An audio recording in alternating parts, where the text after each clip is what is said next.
Welcome to GC360 News. I'm Taylor Weldon. And I'm Justin Peacock. Thanks for joining us. An ice apocalypse forced Georgia College to close school for a second time this month. But this time, the weather wasn't such a friendly winter wonderland. In fact, for a lot of Georgia College and the Milledgeville community, it felt more like a plague of icy darkness.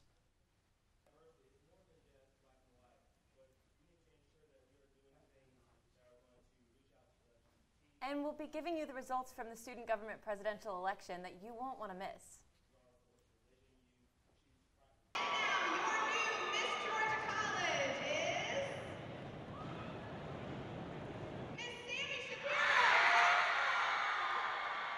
And a moment many of us will never forget.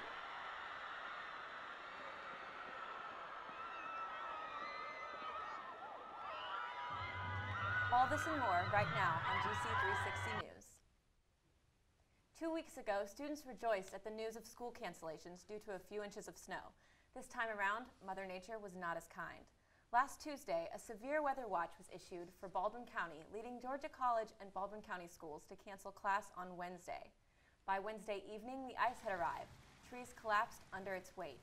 Power lines came down and homes turned cold. Streets became treacherous. Some people faced power outages that lasted for days. One of the places where a tree came down was outside the Zeta House. Students were rudely awakened by the sound of a massive boom in the middle of the night on Wednesday. A 200-year-old tree was uprooted and came crashing down, thankfully away from all nearby homes. GC360's Mackie Davis was on the scene the next day. I'm here at the Zeta House where a massive tree was uprooted last night. You can see for yourself, it completely came out of the ground and hurt some cars along the way. So here we have the tree. Get a little closer maybe.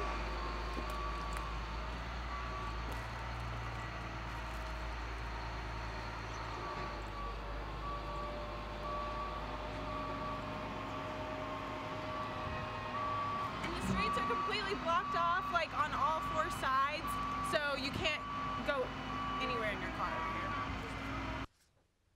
During the storm, most people in our area hunkered down at home and avoided the roads. But for some, the storm meant getting on the road. Emil Hellerud has the story of one such member of the community. No snow, just heavy rain. That's how it seemed last Wednesday, although there was an ice storm warning. But those who took a closer look were told another story, making the roads treacherous. Georgia College was closed Wednesday and Thursday, but it was, maybe, more important than ever that Ronald Imley reported for duty. He works from 8 in the morning until 8 the next morning, independent of weather. So when you see him, it is probably a bad day. you train your body to, to be ready at a moment's notice when somebody's ready to, call you for an emergency. Ronald Imley does not meet the same people twice, and that's what he loves about driving the ambulance. He's allowed to drive 10 miles per hour faster than the speed limit, but this is not the day to do it.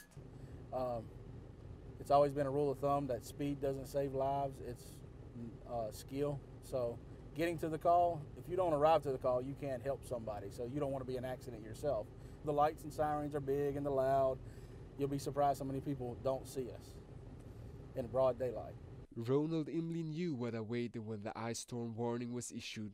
A busy day, he can drive up to 15 people, and as nightfall and temperatures dropped, he expected things to get worse.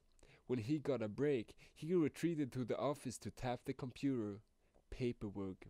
Getting behind would mean a workday that would extend beyond 24 hours. Even so, a ringing phone would get him back in the ambulance on a moment's notice. Reporting for GC360, this is Emil Hellerud.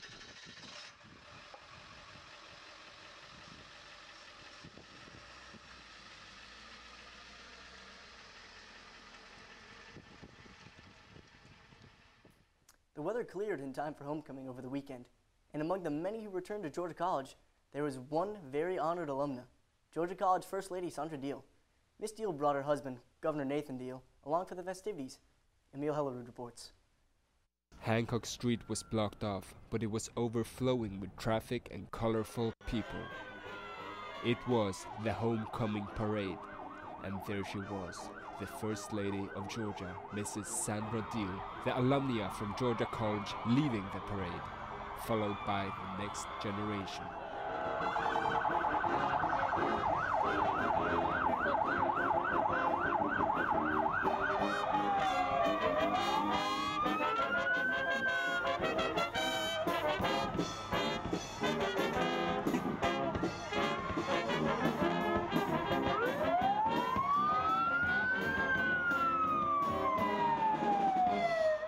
50 years ago, class of 1964 graduated from Georgia College, and many alumni returned this year to mark the special anniversary.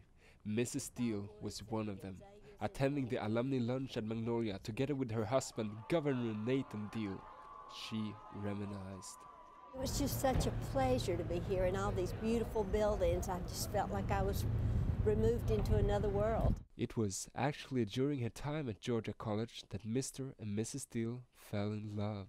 One of my roommates who had dropped out and gone to business school came by and visited, and she said, "Why don't you come visit me and go with me and my family to the beach?" Yeah.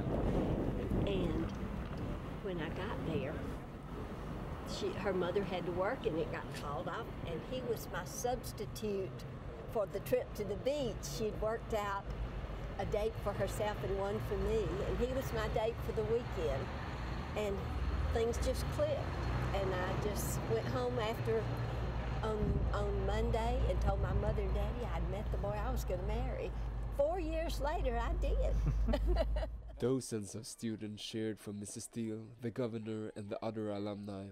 Among those in the crowd were a number of couples who met at Georgia College just like the Deals did, and maybe they will experience the same lifelong happiness as the elementary education major has alongside Governor Deal.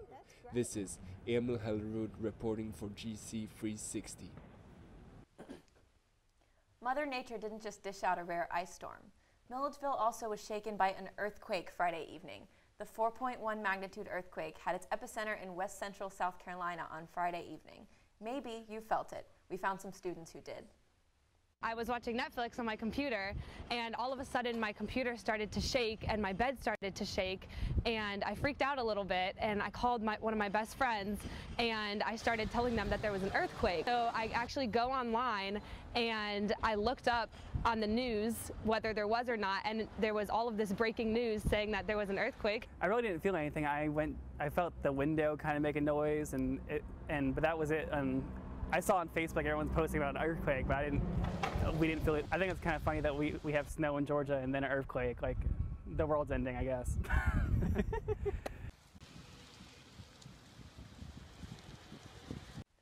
Georgia College has chosen next year's SGA president. We'll tell you all about the election. Stick around, and we'll be right back.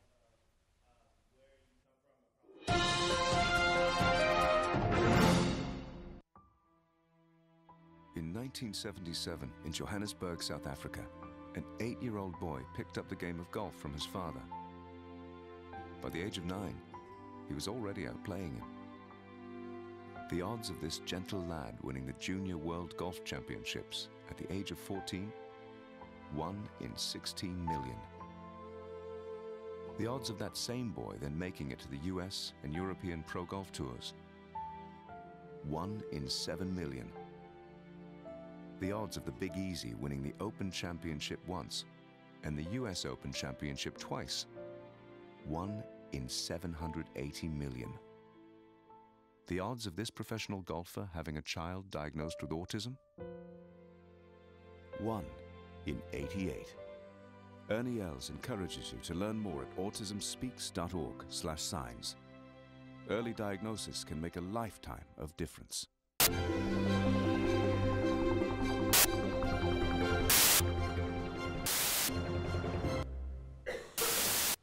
Welcome back, and the results are in. Students elected Juwan Jackson as the SGA president for the upcoming school year. More than 2,300 students casted their votes, breaking the record with 100 more votes than last year. Students also elected Gina Weber as vice president, Laura Aarons as secretary, and David Gasly as treasurer. Juwan presented his platform at the presidential debate last week and discussed plans to allocate more funds to RSOs and further promote diversity on campus.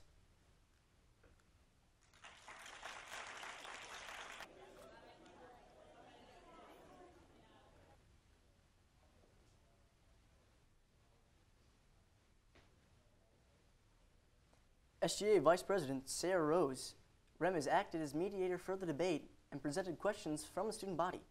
Once the results of the election were emailed, Juwan thanked his running mates for a clean and fair campaign on social media and promised to produce the results the students deserve. Georgia College was also struck by vandalism over last month, and it involved the alphabet. Our reporter Kyle Shanahan has more details. The Georgia College welcome sign was vandalized over the last few weeks, with 6 letters having been stolen off it during the month of January. Recently, 2 GC students confessed to stealing 2 of the letters after a reward was offered by Vice President of Student Affairs, Bruce Harshbarger. Before anyone came forward, 2 young women came forward and said, listen, we walked by, someone was tampering with the sign, and we got kind of silly in the moment, and we did it too. So each of us has a letter, and we'd like to just bring them by your office and take whatever the consequences are, which in this case would be a judicial board hearing. So they did bring 2 of those letters back. Now the sign's already been repaired with new letters. According to Harshbarger, the cost of repairing the sign with specially ordered replacement letters could constitute a felony. Well, if one person was responsible for all of it, I think the threshold for a felony in Georgia now is $1,500. Since it appears to be multiple people, probably wouldn't, one person's part of it wouldn't rise to $1,500. But in addition to it being a criminal act, obviously it's an honor code violation as well. Well, I think putting the message out and offering the reward, on the one hand, if it identified people, that would be fine, but I thought it would also be a way to just raise awareness, and since it had happened on at least 2 occasions, maybe deter a third potential person from doing it, or make a bystander say, hey, you may want to think twice about doing that. By now, the sign has been repaired. However, GC officials believe there are other suspects behind the vandalism who are still at large. Reporting for GC360, this is Kyle Shanahan. Winter break is a time for faculty members to spend time with their families, prepare for next semester's classes, and maybe do some research. GC history professor Bill Risch took his research agenda to the streets of Ukraine and got swept up in the winds of revolution. GC360's Joshua Clay reports. Dr. Risch didn't just observe the anti-government protests going on in Ukraine. He joined with the protesters. I was involved in a forum of Euromaidan activists from all over Ukraine. And although I never really felt immediately threatened, there were always hints that things could get worse. The Euromaidan movement is a mass protest of Ukrainian citizens advocating change in Ukraine. The protesters want closer ties with Europe and oppose government moves to tilt towards Russia. Dr. Risch met with some of the protesters in small groups. Why are we meeting in sections? Because the local authorities managed to get every hotel, every business to block the attempt to get a meeting place for everyone. Dr. Risch and fellow protesters faced a number of threatening situations. Well, I have to tell you that at times it was a little bit scary, especially since I wasn't completely sure of what would, go on later. And one of the announcers said that a man from the mob named Holy One, or Sviatoy, had gotten his guys from the gym to come together and come to the Euromaidan rally and beat people up, and that they were outside the rally. We asked Dr. Risch how he handled the fear factor. I took out my mobile phone and I had to put the following Facebook update. I said, it looks like we've been surrounded by hired thugs and cops in Kharkiv, carry on. The fear was there, the fear of being surrounded. And when you don't know the situation, it can make you even more scared. Dr. Risch was happy to give us a translation of the protest sign he used at the rally. The sign says, "Stop the Terror, Sunday, 12 p.m., the Square." The Square meaning Independence Square, or they call it the Maidan in Ukrainian.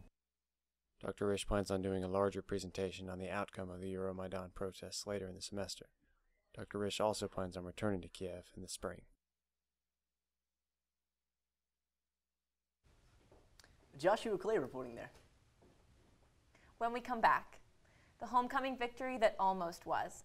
Highlights coming up. NFC, AFC, offensive linemen, defensive tackles, quarterbacks, and cornerbacks are all working with United Way for a million little reasons. The kids of our communities, to ensure their academic success all the way to graduation day. You see, it takes about 12 years to create a graduate, but it takes the same time to create a dropout. And the difference between a kid becoming one or the other could be a professional athlete, or it could be you. Studies showed the earlier we get to kids, the better their chances. So become a United Way volunteer reader, tutor, or mentor, and make a difference in the life of a child, for the life of that child. Give, advocate, volunteer, live united. Join your favorite NFL players. Take the pledge. Go to unitedway.org.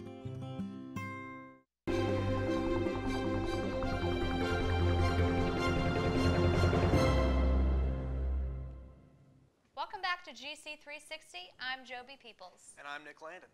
Last week we mentioned that the Bobcats men's basketball team was 8-12, the exact record they held in their first 20 games last season.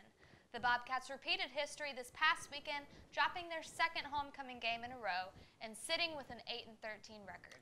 That's right. Last season, they only earned one more win past the 20-game mark. So let's cross our fingers for at least 2 more wins this season. But hey, back to the homecoming game. Let's talk about that for a minute. Despite a 69-65 loss, it was an exciting matchup between our own Georgia College Bobcats and the Columbus State Cougars. That it was. It wasn't all bad. The crowd was excited to be there, the players were pumped, and you could absolutely see that energy in the first half of the game. Getting on into the action, you see the two of the first 3 scores from the Bobcats were beautiful three-pointers from the hands of Terrell Harris. What a great game for Harris. Here he is getting into the zone early with a flawless jumper from the line, followed by another perfect three-pointer. But he wasn't alone on the court. Laurentis Thomas's 11 combined rebounds in the first half helped the Bobcats edge Columbus State for the first 20 minutes of play. Very impressive game. Impressively enough, he was able to snag almost as many defensive rebounds as the entire Columbus State team, putting up 6 to the Cougars 7. And here I am right now getting a little too close to the action and closer than I expected to Laurentis. But bottom line, both sides of the ball, both teams were crashing the glass, playing tough, old-school basketball in the paint, and the low-post onslaught starts to get the better of the Bobcats in the second half. At the close of the first, the Bobcats are up 38-26. Neither team shot above 50% in the first half, but the Bobcats managed a 48.5 shooting percentage, well above the Cougars' 35 otherwise. That's right. The stats were very close for the half. The second half, though, was a different story.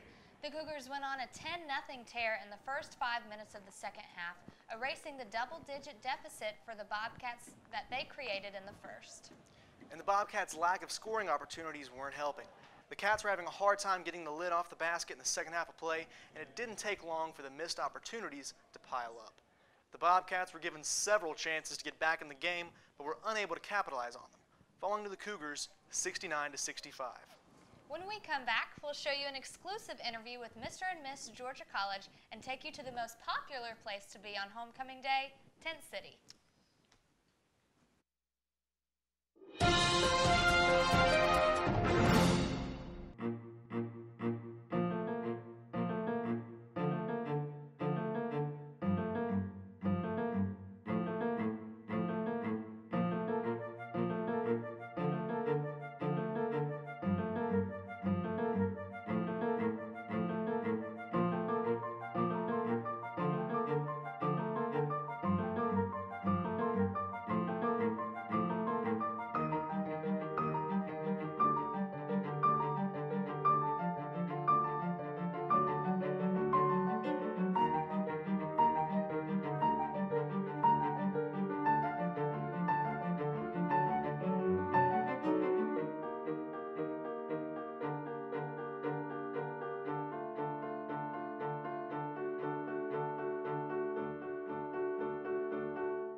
GC360, the bad weather cleared out on Saturday just in time for Tent City, many students' favorite time of the year. Organizations set up tents with food and refreshments and spent the afternoon socializing and catching up with fellow students, teachers, and alumni, before going on to cheer the men's and women's basketball teams. Students were especially excited to see if their organization's candidate would take home the coveted Mr. and Mrs. Georgia College title. I talked to a few of those students to learn why they thought their candidate was the best. I voted for Sammy because she makes me laugh so hard I cry. He's a really funny guy. He's awesome. I know he's smart too. He's actually my biggest competitor, and whenever you're hanging out with him, you're always laughing, you're always having a good time, and it makes everyone feel loved.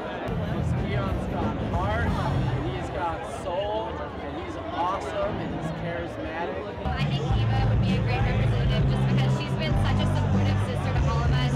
She's so sweet and so genuine, and she's so involved on this campus. Later in the evening, juniors Nassim Talby and Sammy Shapiro were crowned the new Mr. and Mrs. Georgia College. Our new Miss Georgia College is Miss Sammy Shapiro!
I think we're all going to Disney World later. What do you guys think? Yeah!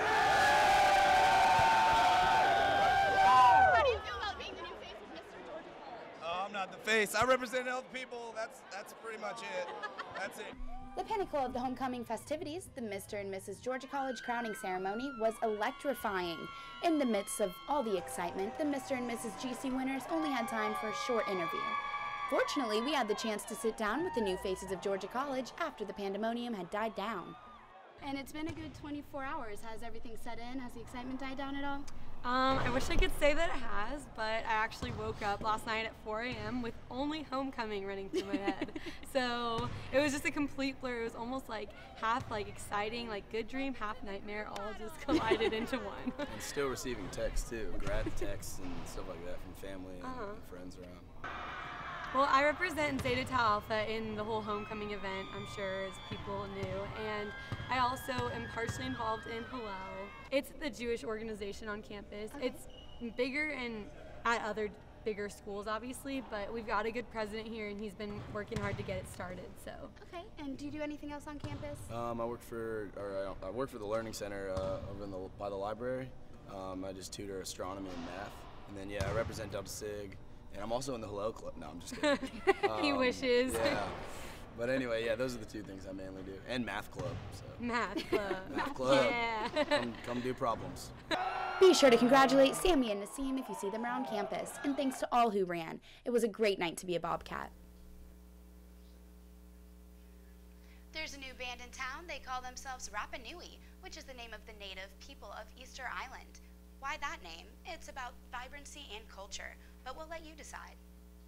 GC360 reporters Carolina Classens and Aaron Kelly went out and talked to local band Rapa Nui, which consists of Georgia College students Alex Furness, Gentry Pruitt, and Ryan Lockhuff. The reporters discussed the band's experiences on stage as well as their artwork. I don't get a rush from anything else like it. Yeah, I'd agree. There's definitely nothing else like that, that's for sure.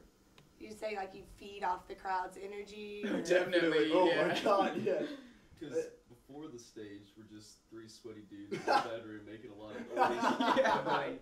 After that, people can see what we've been working on, and it's kind of rewarding. We're not just like some deranged people in a bedroom. We're now performers. Ryan Lockhoff, the in-house artist, explained that all artwork the band uses is drawn by him, then scanned into a computer where he color maps it into Photoshop. Rapa Nui met 2 years ago at Georgia College, and they have played multiple campus and local shows. To hear more, follow them on SoundCloud and check them out on YouTube.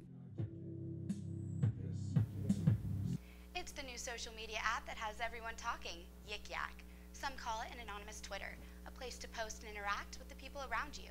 In the Georgia College community, the app gets mixed reviews. Posts that are offensive can be voted down and eventually removed, but it's up to the users of Yik Yak to keep the app friendly and fun. On the other hand, users can vote for funny yaks that they think deserve to be in the all-time greatest yaks category. And we have a few to share with you, starting with this person having some phone issues. I hate it when my phone says searching, but when it does, I hold it to my heart and whisper, "Me too, phone, me too." And this person having an unwanted encounter. That awkward moment when you're in the bathroom stall and you make eye contact with the person checking to see if the stall is empty. As you can see, Yik Yak is designed for fun, but the best way to understand is to download the app for yourself and join the conversation. That's what's been going on in entertainment news this week at Georgia College. Now back to Taylor and Justin. Well, that's a wrap for us this week here at GC360. I'm Taylor Weldon. And I'm Justin Peacock. Be sure to check us out every week as we bring you news, sports, and entertainment in and around the Millersville area. Thanks for tuning in. I promise you, actually, Taylor, I have a secret to tell you. I watched Titanic with all my roommates the other night, and we are all dudes. You did not. Surprise. Yep, that, You and didn't. we played Celine Dion in the background. I have no shame. Did you Georgia cry? College. Did any of them cry? No tears. Maybe. Who knows? No promises. I'm not going to tell. But I maybe. don't believe you. No girls around. No girls around, all dudes. Yeah. I've seen it six Yeah. times. Sorry, I roommates. think I cried for about 20 minutes the first time I saw it, but after that I could get through it. Yeah, no crying. But yeah, we really enjoyed the movie Titanic. Well, what other chick flicks have you secretly seen? Big fan of rom-coms, but maybe we'll save that one for next week. Thanks for tuning in. We'll see you next week.